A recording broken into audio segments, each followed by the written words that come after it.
Dottore.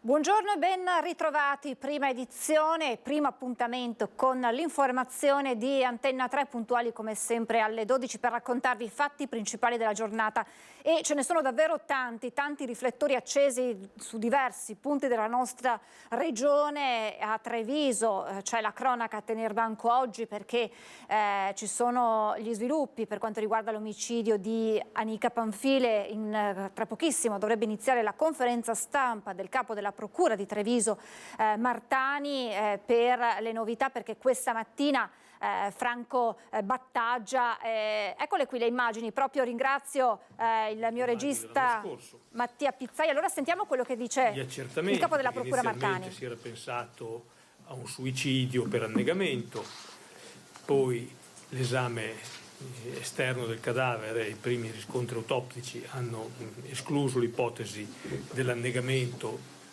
in primis perché non c'era acqua nei polmoni della donna e poi perché erano presenti delle lesività al volto e al capo di carattere contusivo di una certa importanza.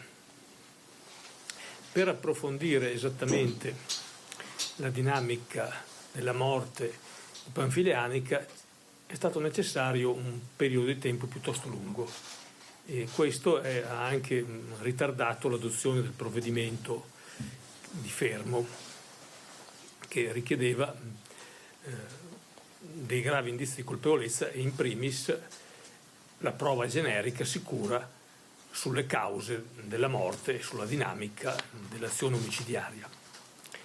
Quindi veniamo quindi a parlare delle cause della morte emerse dall'autopsia, che sono la cosiddetta prova generica del reato. Secondo il consulente medico legale, il dottor Cirnielli, il decesso di Panfile Anica è da ricondursi a una precisa sequenza eziopatogenica che ha alla base una intossicazione acuta da cocaina. Un'intossicazione acuta da cocaina che però da sola non sarebbe stata sufficiente a causare la morte di Anica, perché l'apparato cardiorespiratorio della donna era integro. Aveva verosimilmente procurato una condizione, diciamo così, di minorata difesa e di non piena coscienza, questa intossicazione acuta di cocaina. All'intossicazione acuta da cocaina si è aggiunto un traumatismo plurimo cranio-cerebrale, quindi più colpi contusivi al cranio e anche al volto. Questi colpi sono stati inferti, secondo il medico legale, con corpi contundenti naturali. Corpi contundenti naturali significa mani, gomiti, piedi, ginocchia, capo. È stata colpita col corpo del suo aggressore. Quindi non sono stati usati oggetti contundenti e men che meno armi, neppure di tipo mazze, coltelli o simili. È stata un'aggressione a mani, piedi nudi. E alla fine, perché la morte è avvenuta per sindrome asfittica, alla fine l'azione finale è stata un'azione che ha provocato una sindrome asfittica da soffocamento. Questa sindrome asfittica da soffocamento è corroborata, oltre che dagli esami anche istologici che hanno documentato la morte per asfisia, dalle lesioni riscontrate sulle vie respiratorie, naso e bocca. In entrambi i casi c'erano delle lesioni riconducibili a un'azione di pressione violenta di ostruzione delle vie respiratorie.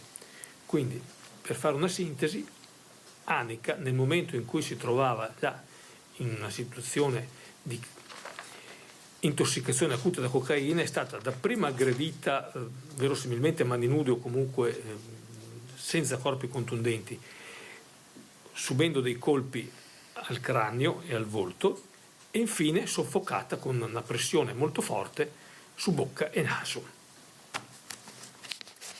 Il cadavere di Annika, successivamente al decesso, è stato gettato nell'alveo del Piave.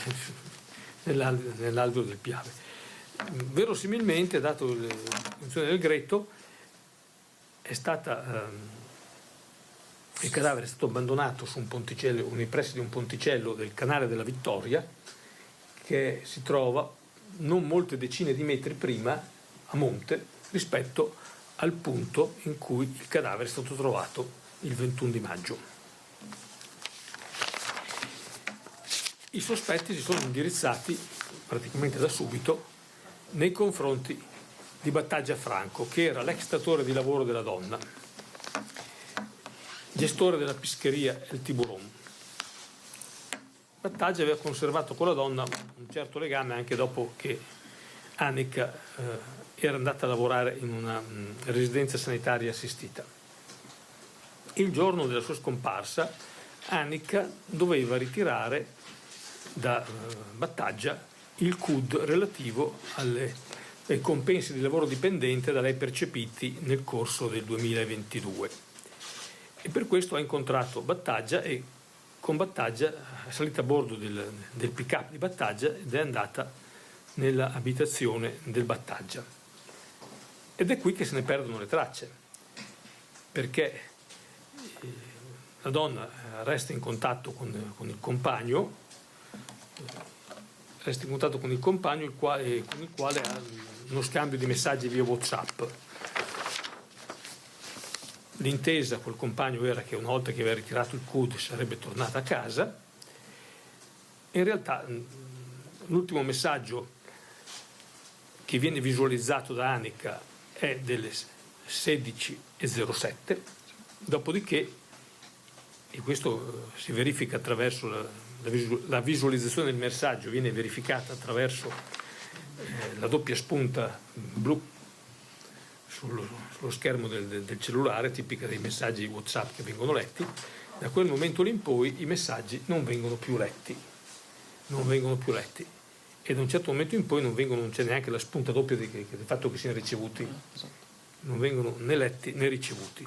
Quindi l'ultima traccia in vita di Annika risale alle 16:07 ed è nella zona di Arcade, dove c'è l'abitazione di Battaglia, ed è un orario in cui pacificamente si trova insieme a Battaglia.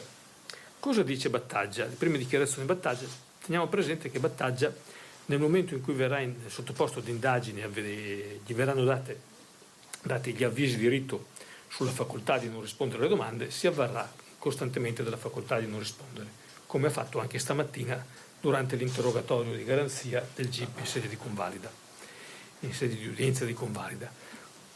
Le dichiarazioni che ha reso prima invece sono in questa fase utilizzabili, perché non c'era la necessità di dargli avvisi. Sicuramente utilizzabili, questo lo saranno anche dopo, anche in un eventuale dibattimento, sono le dichiarazioni che Battaglia ha reso al compagno di Annika, perché il compagno di Annika, non vedendola tornare, non avendo più notizie di lei, si reca alla pescheria del Battaglia già nelle prime ore del 20 di maggio. Sì, una tarda serata. Tarda serata, addirittura. Credo che sia già il 20 maggio. Era notte. Sì, una notte, alle 2 di notte. Esattamente, alle 2 di notte del 20 di maggio. Alle 2 di notte del 20 di maggio, sapendo che lì alla pescheria si comincia a lavorare presto, perché deve arrivare il pesce fresco. E Battaglia, alle richieste di spiegazioni del compagno di Annika, risponde: a me lo chiedi, se tu dovresti saperlo tu. Questa è la risposta. La mattina dopo, siccome non si dà per vinto il compagno di Annika, torna anche la mattina dopo, è un po' più preciso e dice che effettivamente l'ha vista, ma che poi l'ha lasciata alle 15. L'ha lasciata alle 15. Allora, interrompiamo Interrompiamo un attimo la conferenza stampa del procuratore Martani, che sta ricostruendo la vicenda dell'assassinio di Anika Panfile, e andiamo a Vicenza, dove è in corso la prima delle 2 manifestazioni anti-Israele, perché sono in corso in questo momento, vedete, degli scontri. Abbiamo visto pochi istanti fa, prima di mandare in onda le immagini, dei fumogeni, vedete ancora il fumo, vediamo i lanci di oggetti, immaginiamo contro la polizia, perché in questo momento facciamo fatica a vedere chi c'è dall'altra parte del corteo. Non so se la nostra Luisa Bertini, che sta seguendo, eccoli qua, vedete infatti la polizia in assetto antisommossa da un lato e dall'altro appunto i manifestanti. Ci sono alcuni centri sociali, ci sono diversi manifestanti, la città è blindata per questo primo corteo, ce ne sarà poi uno nel pomeriggio, e quello che si temeva era proprio questo, che ci potessero essere degli scontri tra manifestanti e forze dell'ordine. Vediamo adesso anche una camionetta della polizia, gli idranti sono entrati in funzione per disperdere i manifestanti.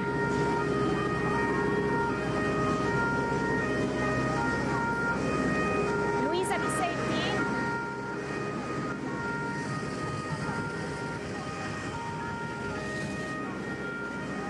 Abbiamo sentito Luisa che giustamente stava dicendo come la polizia stia cercando di allontanare i manifestanti che stanno cercando invece di sfondare il muro della polizia. Vedete ora anche il lancio di idranti contro il corteo anti-Israele. Ecco, queste le immagini insomma che stanno arrivando da Vicenza. Vediamo se poi riusciamo a ricollegarci con Luisa Bertini per capire. Eccolo qua, adesso un lancio di un fumogeno contro gli agenti della polizia partito dal corteo dei manifestanti.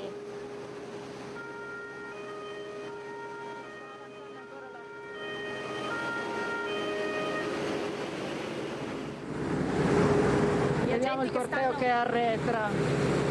Ovviamente qui c'è tutta la stampa tenuta a debita distanza, noi siamo dietro i poliziotti.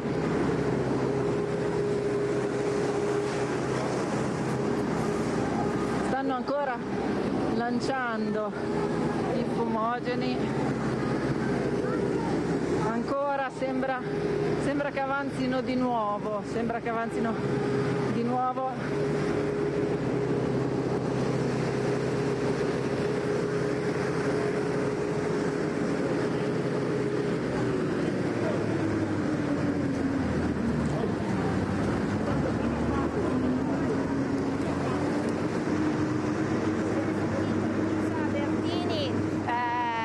spiegare quello che sta accadendo. Il corteo non accenna ad indietreggiare. Sentiamo ancora Luisa. Sì, mi sentite ancora?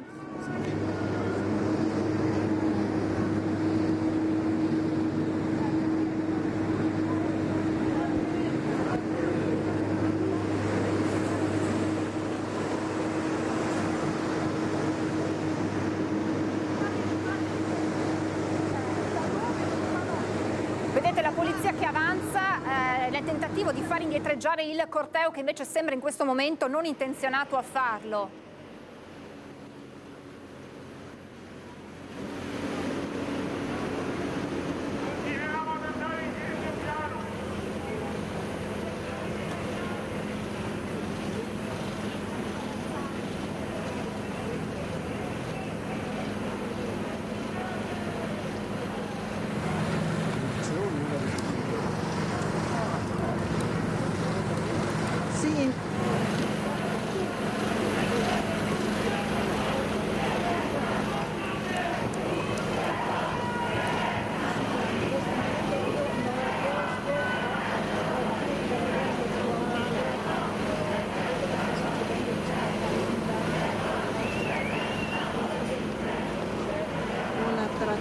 Comunque sento ancora i cori dei manifestanti dei centri sociali che restano fermi. Per il momento, ecco, la situazione è statica, non vedo avanzare né la polizia né i centri sociali. Sì.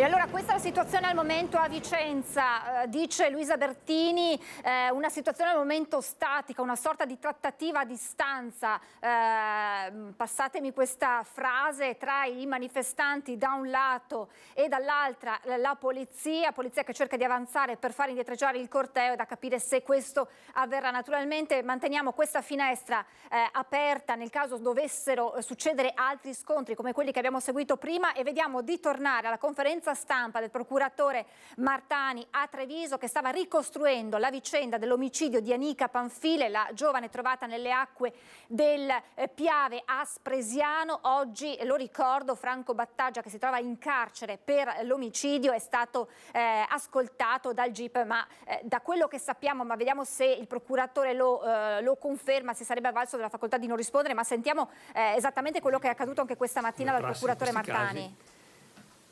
Tutte le riprese delle telecamere di sorveglianza pubbliche dei lettori di targa e anche delle telecamere di sorveglianza di abitazioni private nella zona in cui abitava Battaglia e nella zona in cui è stato rinvenuto il cadavere di Anica. Di particolare interesse si è rivelata la telecamera di un'abitazione che si trova in via Barcador. Via Barcador è vicinissima a Via del Fante. Via del Fante è la via che costeggia il canale della Vittoria e dove si trova anche il ponticello, che sarebbe un ottimo punto per gettare il cadavere nelle acque che in quei giorni, causa piogge del canale, che erano molto gonfie, e che di lì a 10-20 metri, a non molti metri, avrebbero buttato il cadavere di Anica nel Piave. Allora, in via Barcador la telecamera riprende ben 3 passaggi, tra il primo alle ore 22:08 della sera del 19 e l'ultimo alle 23:32.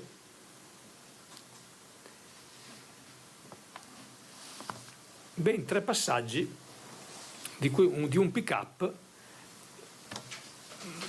Isuzu di trattino Max, che è assolutamente simile al pick-up in uso in quei giorni a Battaglia, che è poi quello con cui Battaglia era andato a prendere Anica alla RSA e l'ha portata a casa sua, quello con cui poi è andato nel primo pomeriggio a casa di suo fratello, portato suo fratello a casa sua e poi riportato suo fratello a Mogliano.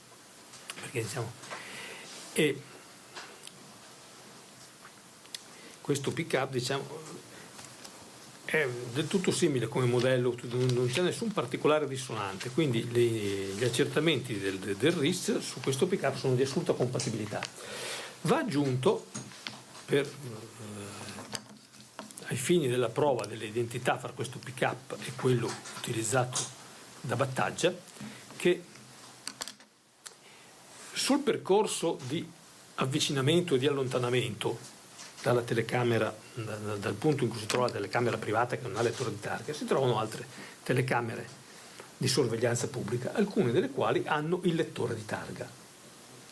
E effettivamente le telecamere con lettore di targa confermano il passaggio, stavolta, del pick-up di Battaglia in orari assolutamente compatibili con l'andata e con il ritorno verso la zona dove c'è la telecamera privata di via Barcadore, dove c'è lì a pochissima distanza il punto del canale della Vittoria, che si prestava perfettamente a gettare il cadavere di Anica nelle acque del canale, che poi l'avrebbero portato nel Piave. Nel frattempo arrivano anche i risultati delle analisi dei RIS effettuate nell'abitazione del Battaglia.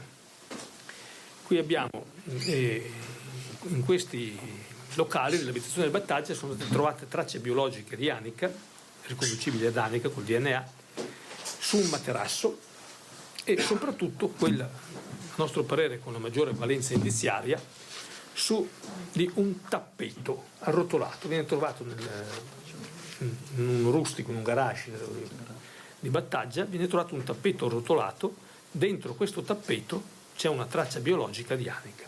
La nostra ipotesi è che il tappeto sia servito per il trasporto del cadavere, che è sicuramente più agevole trasportare esattamente per trasportare un cadavere, effettivamente avvolgerlo in un tappeto e poi attraverso il tappeto rotolato farlo scivolare in acqua è verosimilmente più agevole e meno pericoloso di lasciare tracce che non trasportare il cadavere senza appunto questo accorgimento. Questo per quanto riguarda gli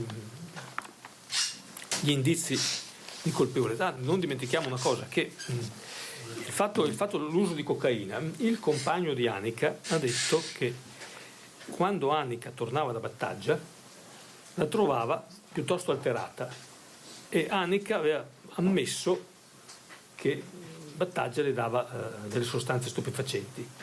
E siccome oggi va così, oggi interrompiamo, è un po' un ping pong tra le due realtà su cui si concentrano oggi, si concentra l'attenzione. Treviso da una parte per gli sviluppi di varie vicende giudiziarie, dall'altra c'è Vicenza. Ritorniamo a Vicenza, il corteo anti-Israele. Ecco qui, vedete, avevamo visto prima questo scontro a distanza, adesso si è arrivati al contatto tra manifestanti e polizia, alcuni manifestanti che vengono trascinati via dagli agenti. Abbiamo visto poco fa ancora lanci di fumogeni nei confronti della polizia che sta cercando, l'abbiamo visto prima anche con un mezzo, di far indietreggiare il corteo. Lo ricordiamo, uno dei due cortei anti-Israele che saranno organizzati oggi a Vicenza, un altro nel pomeriggio. La tensione è altissima in questo momento, si temeva quello che si sta effettivamente realizzando, ovvero questo scontro tra polizia, tra forze dell'ordine e i manifestanti. Si sta cercando, ecco qua vedete il mezzo, si sta cercando di farli indietreggiare, ma fino a poco tempo fa erano fermi nella loro posizione.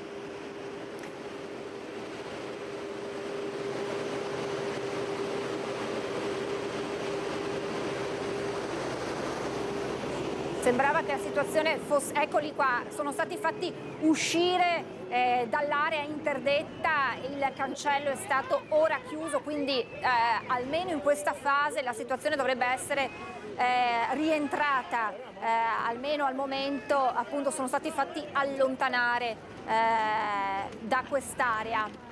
Possiamo tornare, e ringrazio davvero tantissimo Mattia Pizzaia e Alessandro Granzieri in regia che mi stanno seguendo in questo continuo susseguirsi di notizie e di aggiornamenti. Torniamo un attimo in procura a Treviso dal procuratore Martani. Una decina di anni fa, in cui ha riferito che questa latitanza si è sviluppata in paesi sia in Europa, ha parlato di Francia, eccetera, e addirittura anche in Sud America, in particolare in Ecuador, da lunghi anni. Ma non solo, Colombia, insomma, paesi che sono anche paesi noti per il narcotraffico, paesi dove ottenere l'estradizione è praticamente, insomma, se non impossibile, estremamente difficile, e dove, avendo fatto tutti questi anni di latitanza, ha sicuramente delle conoscenze negli ambienti delinquenziali. Cos'è che l'ha reso, che a nostro parere ha reso attuale questo pericolo di fuga, nonostante gli anni trascorsi dalla precedente latitanza e l'età di Franco Battaglia, età che peraltro agli anni è ancora molto vigore fisico quest'uomo. Un particolare, così diciamo un po' sospetto dal nostro punto di vista, ed è quello che pochi giorni dopo il rinvenimento del cadavere di Anica, Battaglia ha chiesto il rilascio di una carta d'identità valida per l'espatrio, ma soprattutto una telefonata del 30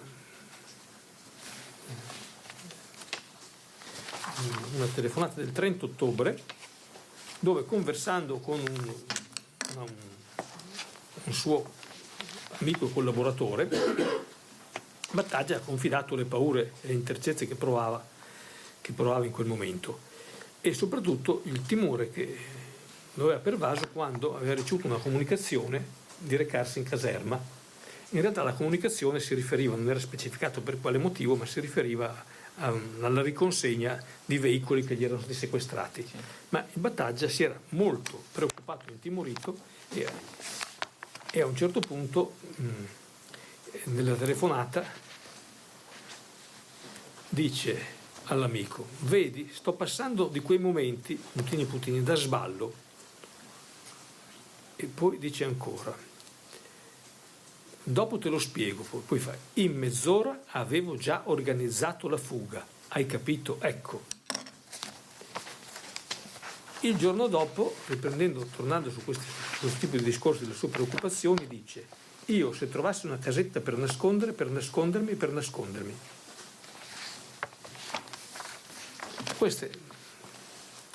Queste telefonate ci hanno fatto pensare che nel momento in cui Battaglia è dovuto rendersi conto che il livello probatorio a suo carico stava diventando grave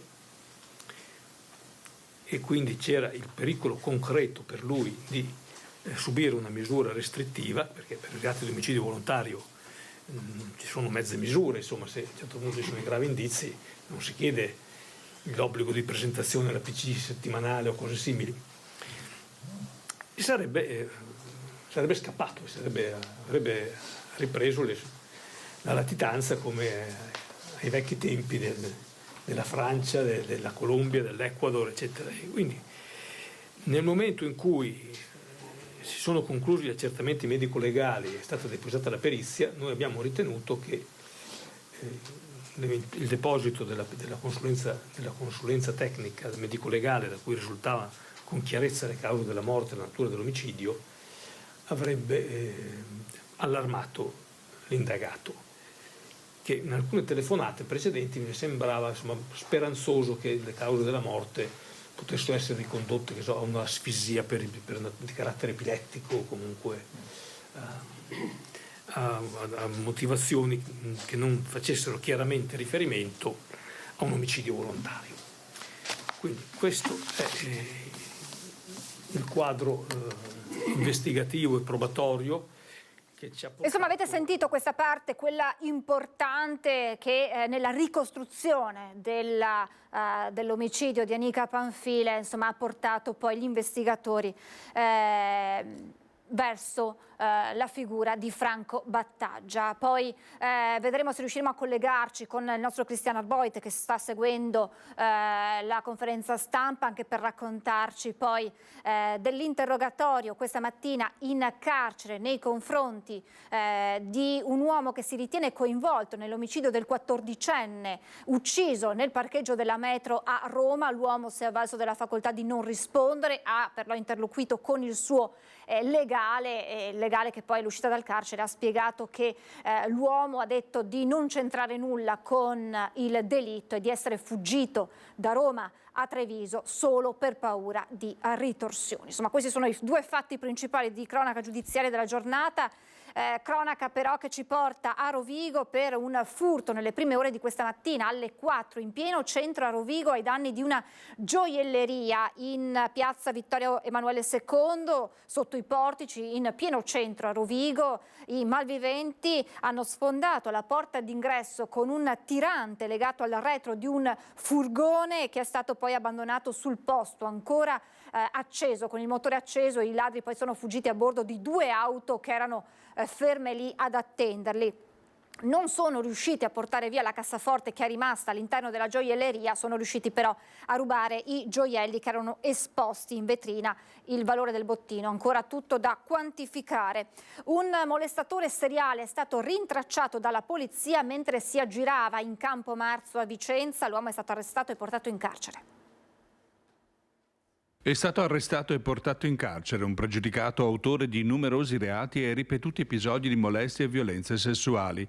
Sull'uomo, un cittadino ghanese di 23 anni e richiedente asilo, gravava un'ordinanza di custodia cautelare in carcere per reati commessi a Treviso. E quanto è apparso subito sul terminale di una pattuglia di agenti della squadra volanti della questura durante un controllo effettuato la notte scorsa in Campo Marzo. L'uomo, pur avendo l'obbligo di dimora in un comune del Trevigiano, un divieto di avvicinamento ad una delle vittime che aveva molestato e l'obbligo di presentazione alla polizia giudiziaria, si era spostato a Vicenza. Aveva violato e disatteso ripetutamente tutte le limitazioni imposte dall'autorità giudiziaria. Prima di finire in cella è stato ritrovato in possesso anche di una tessera sanitaria e di alcune carte di credito rubate. Per questo è stato denunciato anche per ricettazione. Restiamo nel Vicentino, ma andiamo a Rosà per un blitz dei carabinieri in un ristorante cinese. I militari scoprono lavoratori in nero e carenze varie, scattano la maxi multa e la chiusura del locale. Arrivano i carabinieri e trovano 4 lavoratori in nero, per non parlare della sfilza di carenze sotto il profilo della sicurezza. Scatta così la denuncia per il titolare, oltre a una maxi multa e alla chiusura del locale. Il blitz è stato messo a segno dai militari della compagnia di Bassano del Grappa in collaborazione con i carabinieri dell'Ispettorato Lavoro di Vicenza, che si sono recati per un controllo in un ristorante cinese di Rosà. Nel locale sono stati trovati 17 dipendenti, tutti extracomunitari ma regolarmente residenti in Italia. Stavano preparando il menù di pranzo. Di questi 17, 4 sono risultati essere in nero, perciò è stato adottato un provvedimento di sospensione dell'attività. Qui è stata aggiunta una multa di 17.000 euro. Un'altra multa di 52.000 euro è arrivata per le carenze legate alla sicurezza sui luoghi di lavoro. Il titolare, un cittadino di origini cinesi di 30 anni, è stato infine denunciato a piede libero. Solo un paio di giorni fa i militari avevano chiuso anche un laboratorio tessile di Mussolente, nel quale erano stati trovati lavoratori in nero e addirittura irregolarmente presenti in Italia. E allora adesso siamo in grado di raccontarvi quello che è accaduto in questa mattinata di scontri a Vicenza per una delle 2 manifestazioni anti-Israele, scontri che siamo riusciti a intercettare in diretta e a mostrarvi, ma adesso vi raccontiamo tutto con Luisa Bertini. Sì, buongiorno a voi, buongiorno ai nostri telespettatori. Manifestazione che per il momento sembra rientrata. Adesso i manifestanti, che sono i centri sociali del nord-est, che hanno forzato la cancellata che vedete qui alle mie spalle proprio intorno a mezzogiorno, adesso sono stati fatti arretrare al di là della cancellata. L'avevano sfondata per poi cercare di forzare il cordone della polizia.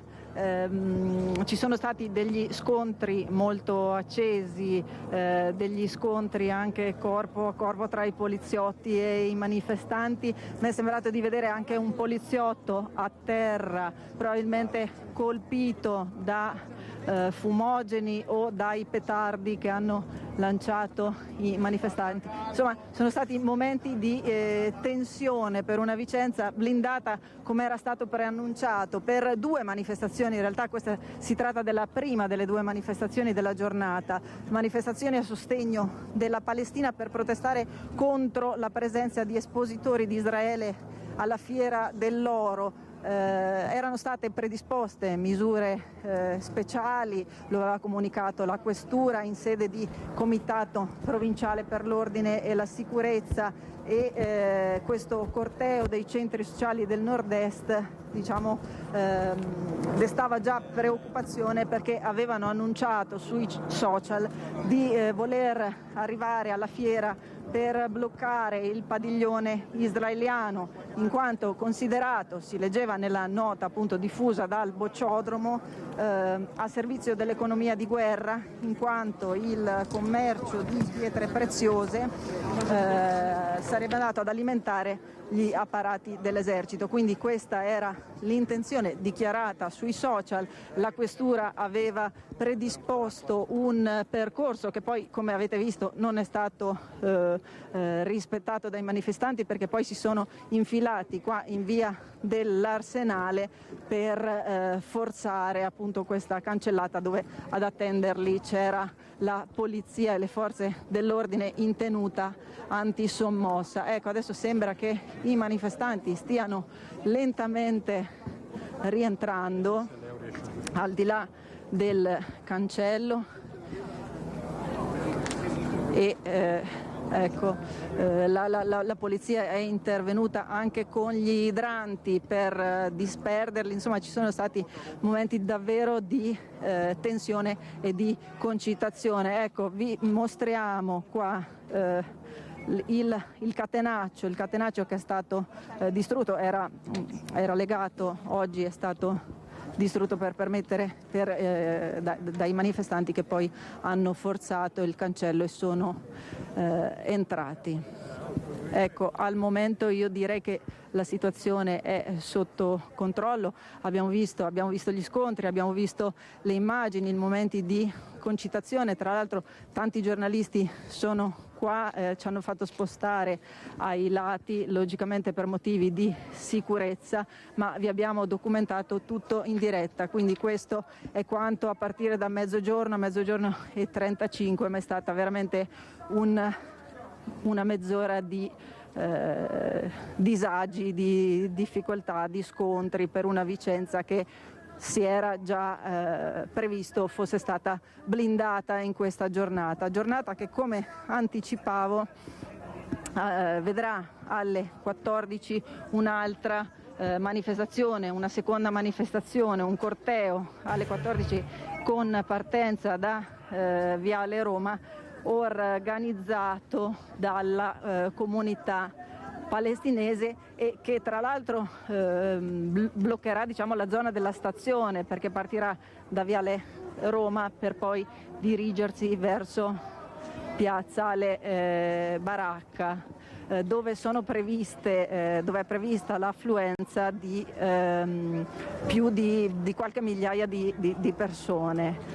Quindi noi saremo pronti a raccontarvi anche questo secondo incontro, questo secondo corteo. Per il momento mi sembra che la situazione stia rientrando. La polizia, che come ripeto prima ha dovuto usare gli idranti per disperdere il corteo, ecco adesso stanno rientrando, stanno risalendo a bordo dei loro mezzi. Grazie Luisa, naturalmente se dovessero esserci ulteriori novità ci auguriamo di no, che la situazione sia effettivamente completamente rientrata. Chiedici la linea. Grazie davvero Luisa, buon lavoro. Grazie a voi, grazie a voi. Grazie a Luisa Bertini, siamo riusciti a mostrarvi in tempo reale quelli che sono stati gli scontri, il lancio di fumogeni da una parte, la risposta della polizia con gli idranti dall'altra per allontanare, far indietreggiare il corteo di manifestanti che poi avete visto è uscito dal cancello che è stato nuovamente richiuso. Noi ci fermiamo per la pubblicità, tra pochissimo. Prego Assessore.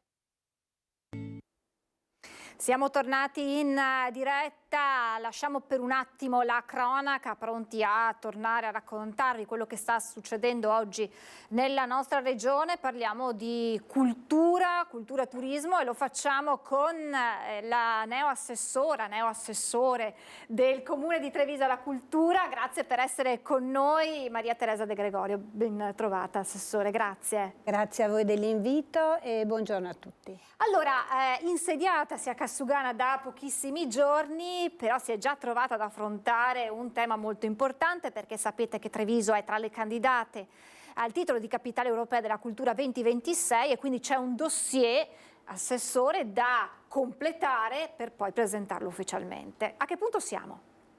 Beh, dunque, il dossier è già completato, è già stato presentato e Treviso ritorna per la seconda volta tra la short list delle 10 città che competeranno per il titolo appunto di Capitale Italiana 2026.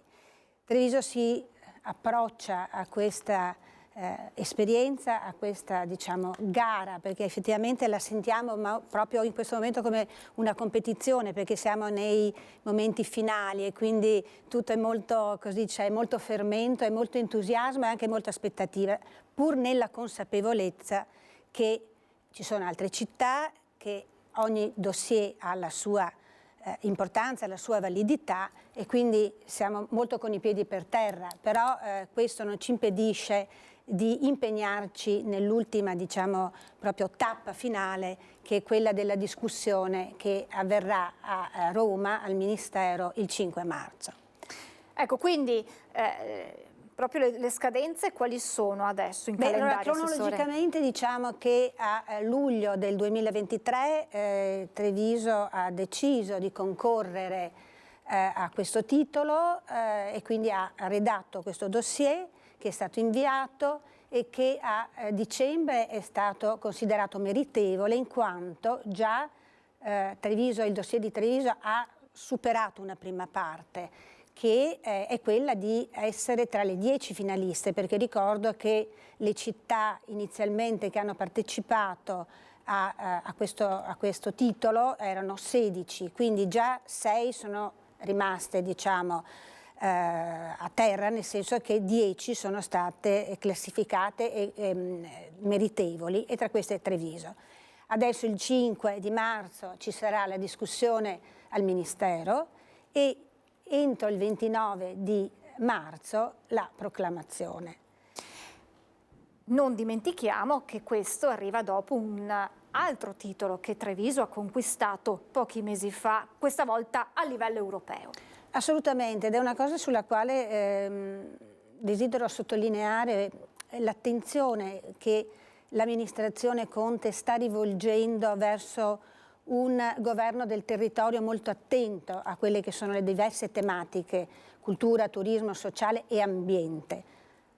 Effettivamente nell'ottobre del 2023 è stato assegnato a Treviso il titolo di capitale green europea, ed è un primato assoluto perché è la prima città italiana che ha avuto questo tipo di classificazione, di riconoscimento. Quindi c'è un percorso, no, che si muove verso verso un governo del territorio moderno, che abbia un futuro. Ne è testimonianza la scadenza del 25 e confidiamo che possa anche il 26 avere questo riconoscimento. Le variabili verso una proclamazione, verso un riconoscimento sono tantissime, ovviamente. La Commissione ministeriale valuterà tutti i vari aspetti che ritiene siano fondamentali per il riconoscimento di questo titolo. È vero che il nostro dossier è un dossier preparato molto bene, e il merito non è assolutamente mio, visto che io sono arrivata ormai con tutto confezionato, e quindi io posso solo ottenere un vantaggio dal punto di vista del lavoro che ha fatto chi mi ha preceduto. Però è un lavoro che è stato fatto assolutamente in squadra, in una coralità, no? Di istituzioni interne, quindi una coralità interna all'amministrazione comunale ed esterna, in quanto molte istituzioni pubbliche e istituzioni culturali del territorio hanno contribuito alla stesura di questo dossier, che è ovviamente però stato coordinato direttamente dall'amministrazione comunale e dai colleghi della cultura. Ricordo... No, Assessore, la interrompo un secondo perché ho visto che abbiamo il nostro Lucio Zanato in collegamento, okay, perché questa mattina a Quinto di Treviso c'è stato uno dei congressi provinciali che ci sono in questi 2 giorni in varie province del Veneto, da Padova a Treviso per l'appunto, per l'elezione dei nuovi coordinatori, dei nuovi presidenti. Ogni partito ha il suo nome, Lucio, e quindi Forza Italia ha nominato o rinominato, insomma, il suo segretario provinciale.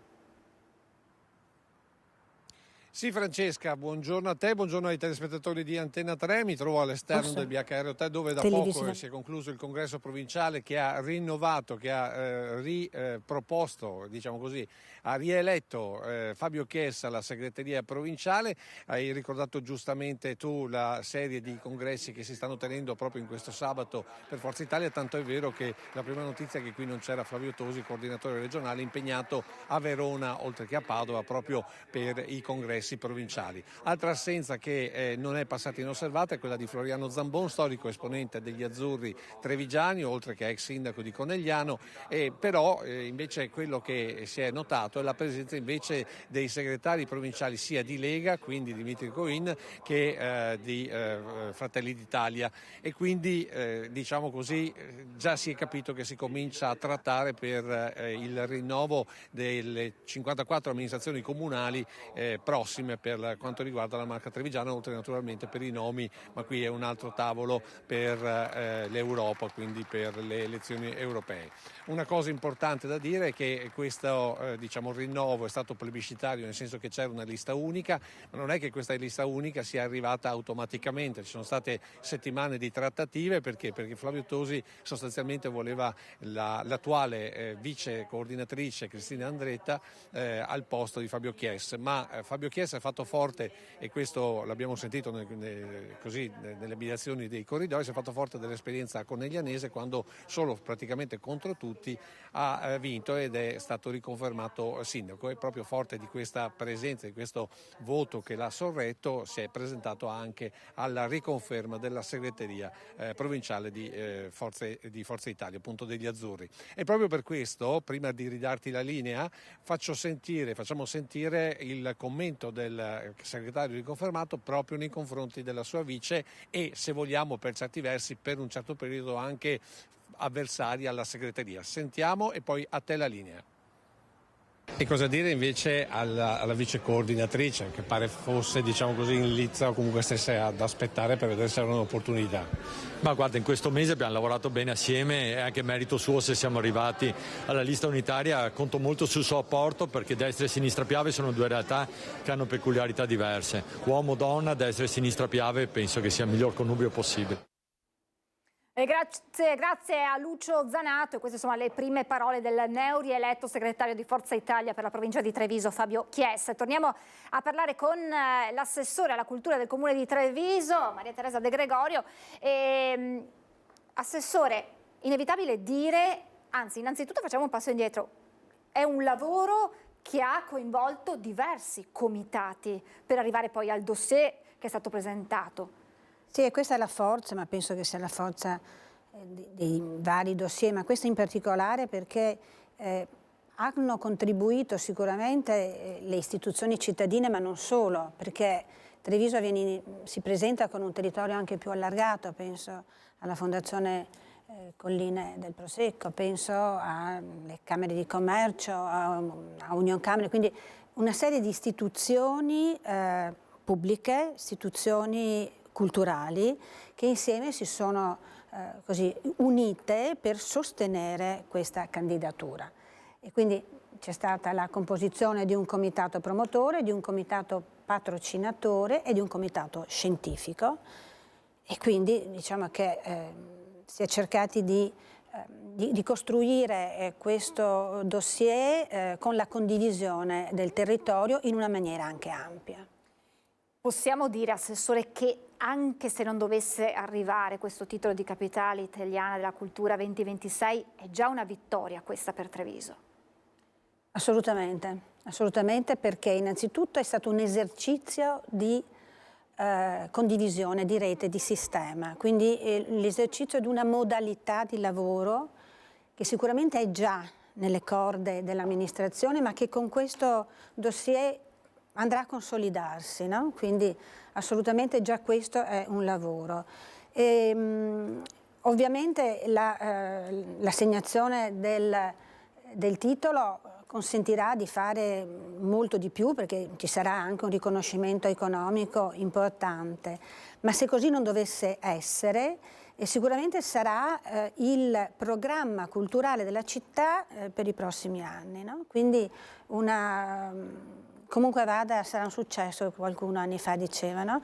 Quindi io lo ritengo così. Il sindaco anche ha ovviamente fatto una sua riflessione su questo, dicendo che questo potrà mettere in moto quelli che saranno gli stati generali della cultura. Stati sicuramente generali della cultura ai quali stati generali potranno, diciamo così, associarsi molte altre riflessioni attorno al tema della cultura. penso anche al tema turistico ovviamente, no? Che non è slegato a tutto quello che è la proposta culturale del territorio. Ha avuto modo, Assessore, di sbirciare qualche dossier, magari anche delle precedenti edizioni? Sì, ho visto proprio in toto, cioè tutta dall'inizio alla fine la presentazione e la discussione del dossier di Pesaro, che quest'anno è capitale italiana della cultura, appunto 2024. Credo in maniera molto umile, cioè nel senso senza assolutamente nessuna velleità di dare giudizi azzardati, ma che il nostro dossier non abbia nulla da invidiare. Ognuno ovviamente nei propri dossier indica e specifica quelle che sono le proprie peculiarità, no? Culturali, territoriali e artistiche.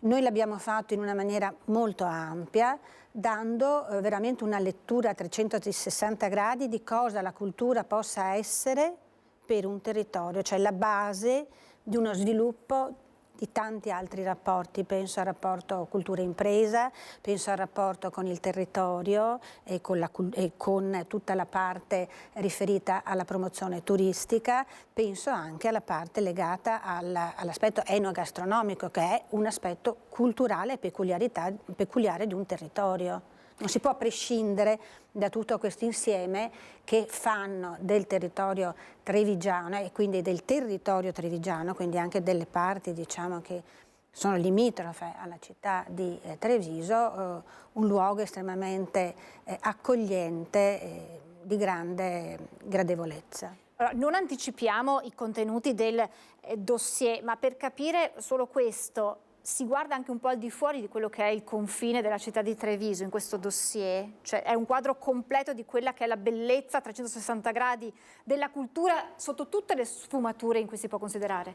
Ma sì, va da sé, nel senso che va da sé, cioè, c'è una cultura prettamente cittadina che è costituita dalle eccellenze dei musei, degli aspetti storico-artistici, ma c'è poi una cultura e una bellezza che va nella famosa Marca gioiosa e tamorosa, e quindi voglio dire vengono presi in considerazione anche questi aspetti territoriali più ampi. Ecco, questo lavoro di squadra che ha portato poi a questo dossier e che poi insomma caratterizza il lavoro fatto per questa candidatura è un po' quello che caratterizzerà anche il suo impegno da qui ai prossimi anni come assessore alla cultura per mettere insieme quelli che saranno i tasselli degli eventi, delle mostre, cioè un lavoro che interesserà lei ma interesserà tutti i suoi colleghi di giunta. Sì, la ringrazio di questa domanda perché effettivamente è un po'... mi fa piacere un po' così, non dico anticipare, ma anche dire come pensiamo di procedere in questi anni. Cioè, la cultura è sicuramente un terreno che consente, un ambito che consente moltissime connessioni e interconnessioni con i diversi aspetti della società, della vita anche quotidiana. Quindi già con i miei colleghi di giunta abbiamo intenzione e idea insomma, di lavorare insieme per dare la possibilità di un'offerta la più ampia possibile ai cittadini e non solo ai cittadini trevigiani, anche a chi verrà da fuori città, ma soprattutto anche con una particolare attenzione al mondo giovanile, al mondo della scuola e al mondo del sociale, dove la cultura può dare quel valore aggiunto anche per la trasmissione di valori che insomma credo debbano essere considerati fondanti di una società. Ultima domanda su cosa si sta lavorando per la cultura dei prossimi mesi, dei prossimi anni a Treviso. Quali saranno quei tasselli di cui parlavo prima per fare sempre più Treviso attrattiva per i turisti ma non solo? Ecco, allora innanzitutto continuerò sulla strada che è già stata segnata da chi mi ha preceduto, l'assessore Lavinia Colonna Pretti, che aveva già impostato un lavoro di rete e di sistema tra le diverse offerte culturali della città. Io ho avuto modo in questi giorni, in questi miei primi 15 giorni di attività, di incontrare molte realtà culturali, molte realtà che organizzano eventi culturali nel territorio, e devo dire la verità che sono tutte di estrema qualità, interessanti anche dal punto di vista proprio della rete, del coinvolgimento cittadino e non solo. Quindi sicuramente un'operazione di rete e di non solo con le attività culturali ma anche con le altre istituzioni culturali del territorio, un dialogo continuo nella proposta di iniziative che abbiano anche come si può dire, una loro ragion d'essere, cioè nel senso una calendarizzazione, una forma di rispetto di ognuno, perché spazio ce n'è per tutti, quindi voglio dire l'importante è riuscire a costruire proprio un'offerta coordinata, importante, di livello culturale, senza togliere però l'attenzione a tutte quelle che possono essere le attività più, diciamo, più facili, più anche rivolte alla cittadinanza. Quindi insomma io mi vorrei muovere su questi due piani. E senza ovviamente trascurare l'aspetto anche del turismo, che è una mia, diciamo,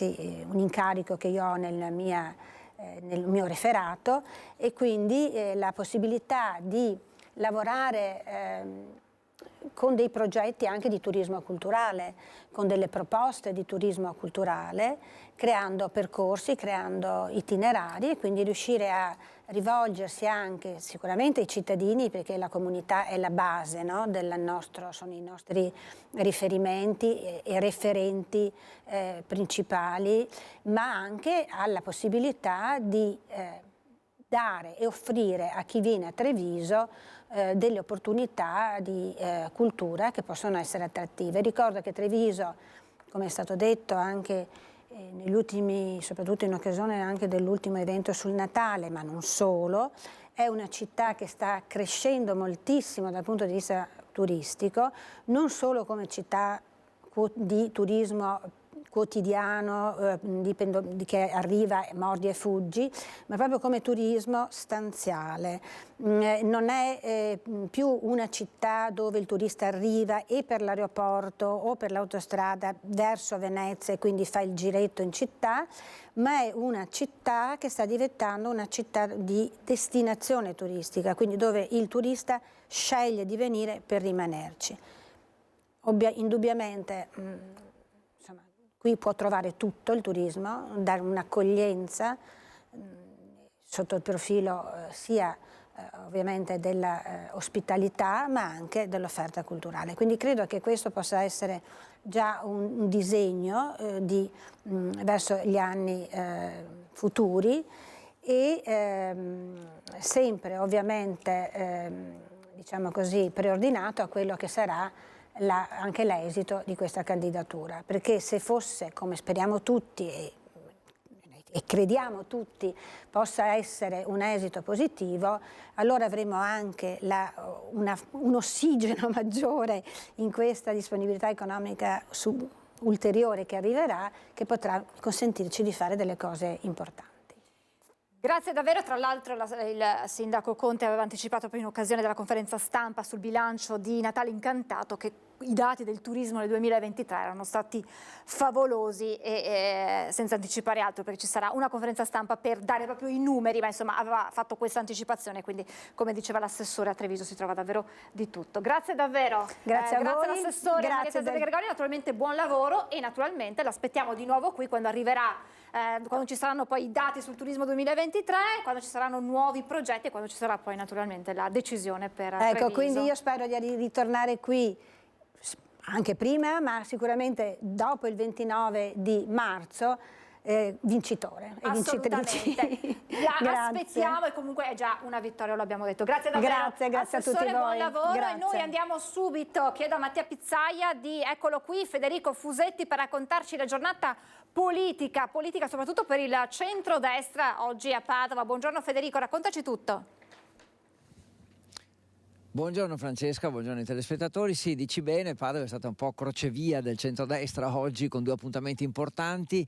A nord di Padova una sorta di convention della Lega, la scuola di politica, temi caldi, autonomia, fisco, imprese e veramente centinaia di militanti che hanno partecipato, compresi il sottosegretario Stellari e Bitonci, e lì si è parlato di questi temi che vi ho appena accennato. Poi a qualche chilometro di distanza, a est di Padova, invece, nella zona est, il congresso provinciale di Forza Italia, quindi l'elezione del nuovo coordinatore provinciale, nuovo che poi nuovo non è perché è in continuità, è stato rieletto Luca Callegaro che era già coordinatore e è stato eletto all'unanimità, quindi unico candidato, quindi per acclamazione. Qui c'erano invece 2 ministri, Casellati e Bernini, c'era il coordinatore regionale Flavio Tosi, qui si è parlato un po' di tutto, a dire il vero. Allora io e Francesco Ratai siamo stati un po' di qua, un po' di là, abbiamo raccolto un po' di testimonianze da una parte e dall'altra. Partiamo con la Lega e partiamo con il tema dell'autonomia. Sentiamo cosa ha detto Alberto Stefani. Sì, siamo a 3 giorni dal voto finale, è un risultato storico, il voto finale al Senato. Il PD darà battaglia, ma siamo abituati a questo, siamo consapevoli che l'autonomia sarà una grande rivoluzione per il Veneto, ma anche per tutte le regioni che l'hanno chiesta. Tra l'altro, dopo un lavoro di mesi di audizioni e discussione, martedì ci sarà il voto finale al Senato, poi il disegno di legge arriverà alla Camera e finirà il percorso parlamentare alla Camera dei Deputati. Ecco, qui si è parlato anche di un tema un po' più locale che è legato al comune di San Giorgio in Bosco, Alta Padovana, dove ieri con la firma di 8 consiglieri comunali è caduto il sindaco, ma la particolarità è che il sindaco, oltre a essere leghista, è anche il coordinatore provinciale di Padova della Lega, quindi insomma una figura anche istituzionalmente importante. Tra chi ha firmato per la sua caduta, sfiducia, chiamiamola così, c'è anche Bobo Miatello, ex sindaco di San Giorgio in Bosco, leghista della prima ora, e quindi sono una situazione un po' paradossale. A giugno comunque si andrà al voto e questi protagonisti si ricandideranno. Sentiamo cosa ha detto Alberto Stefani su questa vicenda. Credo che non sia stato un atto molto intelligente, soprattutto per la comunità di San Giorgio. Mancavano 3 mesi e bastava approvare il bilancio e arrivare alle elezioni e poi magari ognuno faceva quello che voleva. Credo che Nicola Petenuzzo sia un sindaco preparato, bravo, competente, onesto e sarà il nostro candidato sindaco a San Giorgio in Bosco. C'è anche un leghista della prima ora come Miatello dall'altra parte. Miatello non mi risulta più leghista da un po' di tempo, anche perché si è staccato dalla maggioranza e per noi automaticamente questo comporta l'autoesclusione dal partito. Ci spostiamo a est, andiamo a vedere cos'è accaduto invece in casa Forza Italia. Lì, come dicevo, anche la presenza di 2 ministri, Casellati e Bernini. La ministra Casellati ha parlato un po' di tutto, abbiamo scelto questo piccolo pezzo di intervista in cui dice un po' qual è la discussione all'interno di Forza Italia sulla questione dei 3 mandati per i governatori e insomma dà anche un po' la tendenza di questa discussione. L'idea prevalente potrebbe essere quella del limite dei 2, proprio perché 10 anni di governo sono un numero rilevante. Quindi, però noi non mettiamo mai la parola fine ad una discussione interna che può richiedere ulteriori approfondimenti. Ed ora il coordinatore regionale di Forza Italia, Flavio Tosi, si è diviso un po' tra i vari congressi provinciali che c'erano in programma oggi, Treviso, Rovigo, Verona e appunto Padova. E a Padova ci ha parlato del fine vita, dicendo che è stato un errore di Zaia portarlo al Consiglio regionale, ma anche del limite dei 3 mandati, facendo dei 2 mandati che potrebbero diventare 3, facendo un po' un discorso generale. Allora sentiamo Flavio Tosi, io e Francesco Ratai da Padova. Francesca, poi ti restituiamo la linea. Il punto adesso è strategico perché il Veneto voterà insieme all'Emilia Romagna, alla Puglia, alla Campania, alla Toscana In quelle regioni ci sono dei governatori di centrosinistra, mentre in Veneto, una volta che sarà finito il mandato di Luca Zaia, che il candidato sia della Lega, che sia di Forza Italia, che sia di Fratelli d'Italia, sarà un candidato credibile e vincerà comunque, perché comunque il centrodestra vince in Veneto a prescindere, il centrosinistra non tocca palla. Se tu vuoi provare a vincere in Toscana, in Emilia Romagna, in Puglia, in Campania, è meglio non avere a che fare con Bonaccini, con Emiliano, con De Luca, e quindi la questione del terzo mandato va vista strategicamente. È interesse del centrodestra rendere contendibili quelle regioni. Zaia ha fatto un errore, questo suo, quello del fine vita, perché su una materia che non è di competenza regionale, perché sulle leggi quadro è chiaro che la competenza è statale, e ha sbagliato le modalità, perché io sono il coordinatore regionale di Forza Italia da quasi un anno. Io da quasi un anno, ma lo stesso vale anche per altri colleghi, io riunioni di maggioranza per discutere di questo tema, zero, vero? E allora la giornata politica di Padova, la giornata di tensioni a Vicenza con il corteo anti-Israele e la giornata di cronaca giudiziaria a Treviso. E allora andiamo subito fuori dal Tribunale di Treviso con il nostro Christian Arboit, che ci riassume quelli che sono stati i punti salienti della conferenza stampa che abbiamo in parte seguito del procuratore Martani, ma poi ci sono state altre novità. Buongiorno Christian, scusami per l'attesa. Buongiorno anche naturalmente ad Alberto Pivetta. Ci mancherebbe altro, Francesca, buongiorno a te anche da parte di Alberto. Hai detto benissimo, una giornata intensissima dal punto di vista della cronaca giudiziaria qui a Treviso, territorio che recentemente è stato segnato da tantissimi fatti di cronaca. Il caso di Anica Panfile, la donna trovata morta sul greto del Piave, era il maggio scorso. Sapete le novità di settimana. Franco Battaglia, detto da tutti il re del pesce, un passato criminale alle spalle, si trova in carcere a Santabona, dove questa mattina è stato sottoposto all'interrogatorio. Si è avvalso della facoltà di non rispondere e le sue avvocate si sono allontanate verso le 9:30 da Santabona senza rilasciare dichiarazioni, ma comunque c'era poco da dire. Battaglia è rimasto in silenzio. Chi ha parlato e ha fornito molti dettagli su questa inchiesta è stata la Procura della Repubblica di Treviso. Avete sentito praticamente in diretta le parole del procuratore capo Martani. Tanti gli elementi, Anica che sarebbe stata avvolta in un tappeto ritrovato poi in casa di Battaglia durante le perquisizioni anche da parte del RIS di Parma accanto ai carabinieri, quindi un tappeto di cui finora di fatto non si è mai parlato. E poi il sistema delle videocamere che ha permesso di incastrare di fatto il pick-up di Battaglia in diverse zone tra Arcade, dove c'è l'abitazione di Battaglia, e Spresiano, lungo appunto il Piave. In particolare una telecamera di un'abitazione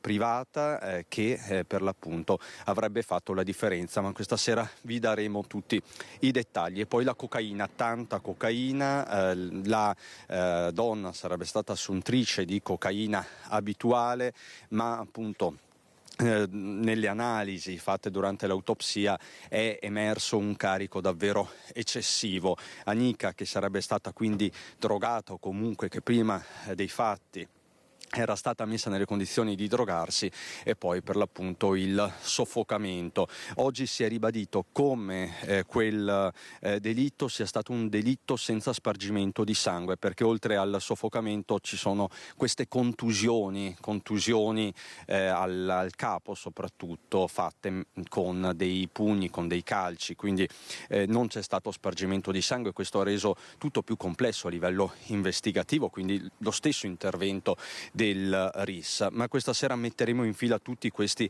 elementi. Dicevamo tanta cronaca giudiziaria. Questa settimana Treviso è andata di nuovo alla ribalta delle cronache nazionali, perché a Treviso pochi giorni fa è stato ritrovato nottetempo uno dei soggetti sospettati di aver ucciso a Roma, alla stazione Pantano, quel 14enne. È un caso che ha scosso l'intero paese. Quest'uomo si trova in carcere a Santabona, era fuggito da Roma a Treviso a casa della zia. Anche lui si è avvalso della facoltà di non rispondere, ma ha parlato con il suo avvocato, che è stato molto disponibile nei nostri confronti, e ci ha raccontato di fatto che cosa si sono detti. Ti faccio sentire l'avvocato, ma ti sintetizzo, ecco, quello che ha detto. Quest'uomo, Dino Petro, sarebbe fuggito dalla zia qui a Treviso per paura di ritorsioni da parte della comunità Rom, appunto, di quella zona di Roma. Ma sentite l'avvocato Frattini, e con le parole di Frattini, Francesca, ti restituisco la linea. Si è avvalso della facoltà di non rispondere. Eventualmente rilasceremo delle dichiarazioni al pubblico ministero per chiarire la posizione. E come sta? Come l'ha trovato? Vi siete detti? Considerate che lui ha problemi di natura psichiatrica, per cui lui continua ad affermare che non c'entra assolutamente nulla, che era andato lì solo e esclusivamente a prendere un cappuccino e un cornetto al bar, che si è trovato a dividere in una rissa, in una colluttazione che c'era tra due persone, una che stava seduta con lui e un'altra che aveva aggredito quella persona che stava seduta con lui, di essere tornato a casa e poi di essere stato contattato per andare a chiarire. Era andato solo a chiarire, ma assolutamente non per fare quello che è successo. Lui è completamente estraneo ai fatti che gli sono contestati. Perché allora è fuggito a Treviso da sua figlia? Ha una paura infinita per quanto riguarda anche eventuali... Paura di ritorsione? Ha paura, ha avuto tanta paura, e comunque lui stava rientrando per andare a chiarire la posizione, perché io gli avevo spiegato che se non aveva nulla di cui temere doveva necessariamente recarsi dall'autorità giudiziaria per chiarire la posizione. Quindi lei, il suo assistito, lo ha sentito nei giorni della fuga? Vi siete messi in contatto? No, quando gliel'ha detto? No, io ho detto ai suoi familiari che se lui avesse voluto chiarire la posizione l'avrebbe dovuto fare andando a parlare con l'autorità giudiziaria e costituendosi. Stava rientrando per andare proprio da loro. Quindi non c'era nessuna volontà da parte sua di andare all'estero, lei dice? Assolutamente. Vuole chiarirla. Io mi auguro che sarà chiarita al più presto la sua posizione. E ringraziamo anche Cristiano Arboit e Alberto Pivetta per questi importantissimi aggiornamenti da Treviso. Ci fermiamo per la pubblicità e poi parleremo di istituti tecnici e di scenari per i lavoratori del futuro. A tra poco. Rieccoci in diretta. Come anticipato parliamo di istituti tecnici, di quelli che serviranno, diciamo così, per formare i lavoratori del futuro, per quei lavori che saranno richiesti nel futuro. Ringrazio e saluto il direttore di UNICEF, Pasquale Costanzo. Grazie per essere con noi. Buongiorno direttore. A lei, buongiorno a tutti i telespettatori. Allora, sapete che si sta parlando di riforma degli istituti tecnici, da 5 a 4 anni di formazione con 2 anni aggiuntivi di alta formazione per poi aprire porte di università o di lavoro, proprio per formare quei lavoratori che andranno ad intercettare le richieste delle aziende nel futuro. Direttore, UNICEF a proporre un'offerta formativa sul fronte proprio degli istituti tecnici, degli ITS, istituti tecnici superiori. E allora quali sono quelli attivi in UNICEF? Allora, noi al momento gestiamo 3 percorsi formativi. 3 corsi, un primo anno sul tema della cyber security, un tema di attualità, visto un po' le vicende legate a poi agli attacchi informatici, che sta diventando una costante sempre più diffusa. Abbiamo il secondo anno del corso sulla cyber security, perché è la seconda annualità, e abbiamo un nuovo anno, il primo anno del corso sulla data science, l'intelligenza artificiale e tutto il tema, un po' tutte le declinazioni delle nuove tecnologie che avranno un impatto nell'ambito delle nostre attività. Come numero di partecipanti, di allievi, noi al momento abbiamo circa una 70ina di ragazzi che hanno già una sorta di diritto di prelazione verso chi poi le aziende, nel senso sono figure molto ricercate, e per quanto riguarda poi la provenienza possiamo dire che vengono prevalentemente da Treviso, perché come UNICEF noi siamo una società di formazione e servizi in maniera elettiva di Confindustria Alto Adriatico, territorio di Treviso, nonché di Pordenone, ma abbiamo ragazzi che provengono da Treviso, ragazzi che provengono dalla provincia di Venezia, Padova, Vicenza e poi abbiamo in alcuni casi, soprattutto nel corso sull'intelligenza artificiale, abbiamo anche figure, ragazzi che provengono dalla regione extra Veneto, quindi in Friuli Venezia Giulia, in alcuni casi anche Lombardia ed Emilia Romagna. Quindi c'è molta attrattività da questo punto di vista su queste tematiche. Ecco appunto tematiche assolutamente d'attualità perché se ne parla sempre più spesso e strettamente legate a quelle che sono le necessità oggi delle aziende. Quindi qual è il rapporto, qual è la connessione tra ITS e mondo del lavoro e quindi aziende? Ma l'ITS è un vantaggio, è un percorso nel senso che ha la possibilità di coniugare e creare quella connettività tra il mondo dello studio, la parte scolastica e il mondo delle aziende. La forte connettività è legata anche un po' ai temi che noi stiamo in qualche modo sviluppando, gestendo in questo momento, il tema della cyber security, dell'intelligenza artificiale, sono temi di profonda attualità.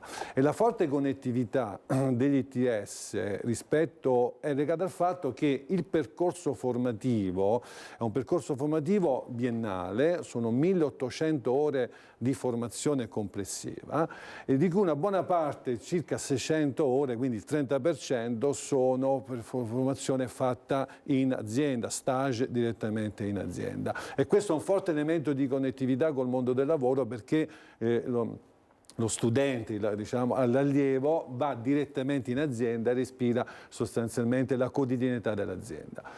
L'altro elemento di connettività che in qualche modo, questa è anche una scelta anche un po' nostra, intesa come UNICEF, e che è un po' più in generale anche della Fondazione Volpato, per quali noi facciamo parte come network, è quella di avere un corpo docente che viene dal mondo dell'azienda, quindi viene dal mondo del lavoro, e questo consente di favorire quel processo di adattamento dello studente direttamente in azienda, quindi coniugare lo studente con il lavoratore, quindi questo processo di adattamento, e questo consente di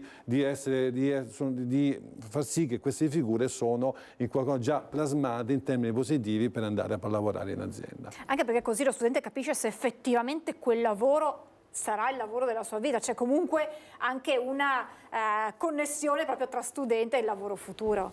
Assolutamente sì, diciamo che questo sicuramente è l'elemento. Sono figure che in questo momento sono molto richieste. Tutti i processi dell'azienda, c'è un processo di digitalizzazione, che vuol dire, sono processi trasversali, stimolati molto anche dall'industria 4.0, quindi processi di digitalizzazione nell'ambito produttivo, nell'ambito della gestione delle risorse umane, e poi nel caso di specie dei nostri percorsi ITS proprio sulla parte della sicurezza informatica, che è un tema cogente di estrema attualità.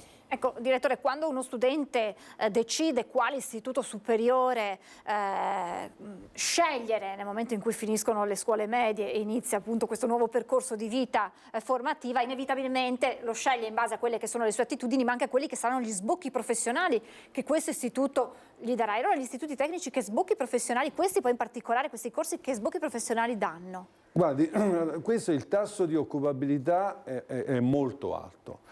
Noi abbiamo in qualche modo il nostro osservatorio, che poi comprende anche altre chiaramente società, network, e poi anche di Confindustria, abbiamo un tasso di occupabilità dell'85% alla termine del percorso di formazione ITS. Quello che stiamo poi notando è che anche sugli attuali percorsi, noi abbiamo in passato gestiti anche su altre tematiche, proprio su queste specifiche tematiche, in modo particolare sulla cyber security, anche sull'intelligenza artificiale, o meglio anche sull'analista dei dati, abbiamo già in qualche modo 4 ragazzi che hanno già un contratto di assunzione in essere con lo strumento dell'apprendistato di secondo livello professionalizzante, perché è lo strumento che consente di coniugare e conciliare l'attività di studio con l'attività lavorativa. Questo significa che c'è una forte attrattività verso queste figure perché sono molto richieste dalle nostre aziende in questo processo di cambiamento tecnologico molto importante. Ecco, probabilmente in parte ha già risposto, ma in quanto esperto di formazione, quali sono oggi le figure professionali che le aziende cercano in questo percorso di digitalizzazione, di azienda 4.0, insomma di aziende che cercano di essere anche competitive a livello europeo e a livello mondiale? Guardi, sicuramente le figure richieste sono tutte le figure che sono in grado hanno capacità di governare e gestire i sistemi informatici.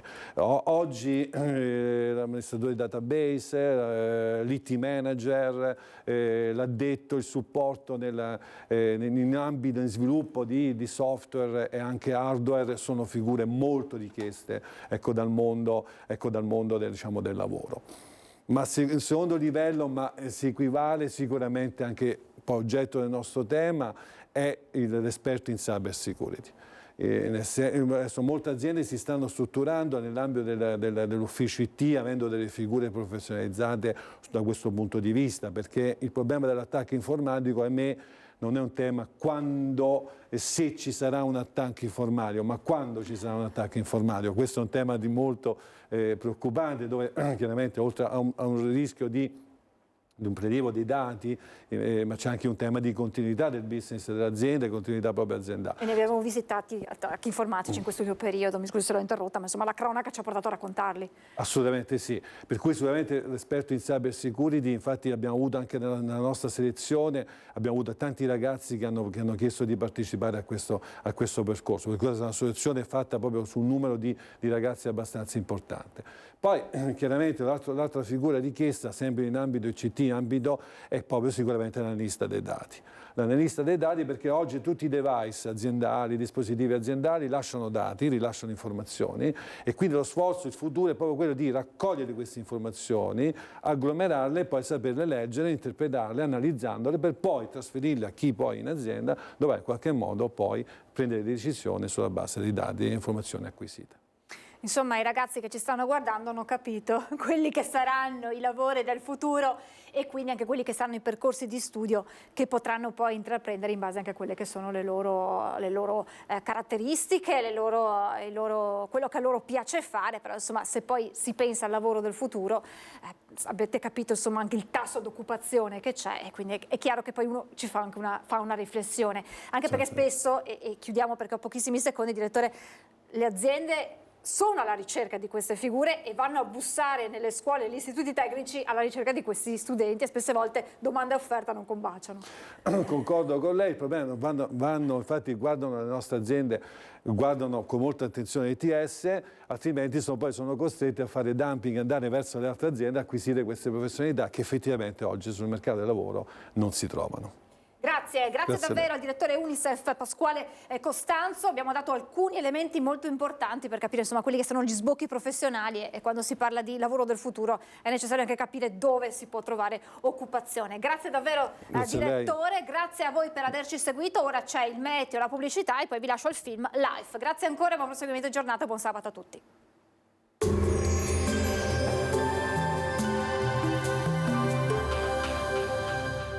Tremonti, impianti professionali per saldatura e taglio, riparazioni, taratura e calibrazione impianti a Montebelluna. Bentrovati al meteo. Venti forti da nord-est raffreddano tutta Italia. Il tempo sarà buono ma valori termici in crollo. Vediamo il dettaglio di sabato 20 gennaio. Sul Veneto precipitazioni assenti, sarà asciutto e stabile con tanto sole e cielo sereno e limpido. Il vento sarà moderato da nord-est. Come detto, temperature in calo sotto la media stagionale, minime sotto zero ovunque, massime tra 3 e 5 gradi. Spostiamoci ora sul Friuli Venezia Giulia. Anche in questo caso sarà soleggiato con cielo sgombro da nubi, possibilità di ghiaccio al suolo su tutta l'area montana e sul Carso. Temperature minime tra lo 0 e i meno 4 gradi, massime sui 4-6 gradi. Infine diamo uno sguardo al Trentino Alto Adige, anche in questo caso tempo molto soleggiato, dunque poche novità con cielo sereno. Temperature minime sotto 0, massime sui 5 gradi. Dal meteo di Antenna 3 per ora è tutto, grazie per l'attenzione. Arrivederci.